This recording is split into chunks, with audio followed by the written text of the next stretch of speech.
Orang tanya saya, minta maaf ya, saya minta maaf dulu. Isu tahlil. Isu tahlil. Orang tanya ustaz ni, ustaz, kalau saya nak buat tahlil untuk mak ayah saya dah meninggal, boleh tak? Sampai tak pahala? Ustaz jawab, boleh, sampai buat. Sonoklah dengar tu. Tanya pula ustaz ni, ustaz, kalau saya nak buat tahlil untuk mak ayah saya dah meninggal, sampai tak pahala? Ustaz jawab, kita boleh buat. Sampai tak sampai, itu urusan Allah. Berhasil. Kita boleh buat. Sampai tak sampai, itu hak Allah. Dua. Tanya ustaz dia pula, ustaz, kalau saya nak buat tahlil mak ayah saya boleh tak? Oh, tak boleh, bid'ah, sesat, masuk neraka. Dia. Tak ada orang kata bid'ah tak boleh buat. Dia kata tahlil tak boleh buat, Nabi tak buat. Bid'ah, masuk neraka.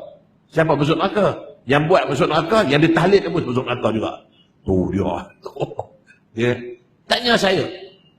Katanya saya, ustaz, kalau saya nak buat tahlil untuk mak ayah saya dah meninggal, boleh tak ustaz? Saya kata buat tu boleh. Memang boleh buat. Siapa larang nak buat ibadat baca Quran? Buat. Sampai tak pahala? Itu soalan. Sampaikah pahala? Saya kata, nak tahu sampai tak sampai, kita kena tengok orang yang kita tahlil untuk dia itu, mak kita ke, ayah kita ke, saudara kita ke, kawan kita ke, dia ada akaun akhirat tak? Ada akaun tak? Dia ada buka akaun akhirat tak? Apa benda akaun akhirat Ustaz? Akaun akhirat nombor dia 24434. Itu nombor akaun akhirat. Nombor dia 24434. Agak-agak apa dia? Semayang lah. 2 subuh 4, Zuhur 4, Asar 3, Maghrib 4. Itu mana nombor akaun dia. Tuan-tuan, puan-puan semayang, puan-puan dah buka akaun akhirat. Ada akaun. Puan-puan semayang, ada akaun masuk. Dengar ceramah, ada pahala, masuk akaun. Lepas dia sedekah derma, ada pahala, masuk akaun. Akaun dah ada. Tiba-tiba akaun tak ada. Tuan-tuan pergi bekerja, ada gaji, tak buka akaun di bank, beritahu majikan, gaji saya masuk akaun. Akaun ada, akaun tak ada. Masuk akaun tak? Masuk bank Islam. Ada akaun tak ada. Macam mana masuk akaun? Orang tak semayang, tak buka akaun. Bila akaun tak ada, dia tak semayang. Tapi dia puasa. Ada pahala tak? Ada. Ada akaun? Tak ada. Dia tak semayang, dia sedekah, ada pahala tak? Ada pahala. Nak masuk mana? Nak simpan mana? Akaun tak ada. Maka sebab tu orang semayang dia ada akaun. Masuk akaun. Balik tahlil tadi. Orang nak tahlil mak ayah tidak ada akaun tak? Ada akaun tak?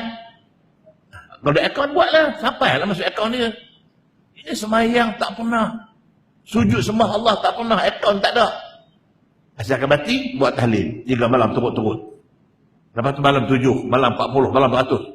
Sampai pahala? Tak ada. Tak ada. Buat penat je. Itu dia saja. Kalau begitu, ni, tuan-tuan semayang, tuan-tuan ada akaun. Bila tuan-tuan ada akaun, insya-Allah semayang ada pahala. Datang dengan ceramah ada pahala. Iktikaf ada pahala. Masuk akaun, masuk, simpan. Alah, macam kita buka akaun bank hari ni lah.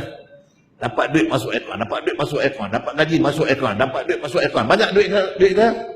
Banyak tak? Banyak sebab kita ada akaun. Tiba-tiba akaun tak ada. Mana ada duit? Akaun tak ada. Baik, kalau gitu tuan-tuan sudah ada akaun.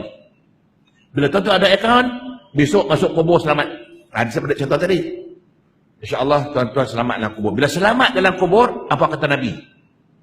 Nabi kata, qala Rasul, al-qabr awwal manazil min manazilil akhirah, faman naja minhu fama ba'dahu aisar. Dia bermaksud, kata Nabi, kubur. Yang kamu nampak kubur tu, kita hantar jenazah, kita kebumikan orang mati, kubur. Kubur tu kata Nabi, tempat turun yang pertama dalam rangka menuju ke alam akhirat. Siapa yang selamat di situ, selamat dalam kubur, boleh jawab salam mungkar nakir, fama ba'dahu aisar, maka alam lepas itu alam makar, lagi senang dan mudah untuk dia, lagi selamat dia. Selamat dalam kubur, di sana selamat. Tetapi kata Nabi, faman lam yanju minhu fama ba'dahu asyad. Kalau dalam kubur pun tak selamat, kata muka nakir, man rabbuka, I don't know what, sorry, I don't know. Apa jadi? Dia diseksa, dipukul, dipalu, diseksa, diazab. Sampai bila? Sampai dia boleh jawab. Dia tak ada jawab, sampai hari kiamat dia akan diseksa. Kalau begitu, Nabi kata, kalau dalam kubur tak selamat, besok di alam mahsyar lagi teruk dia kena.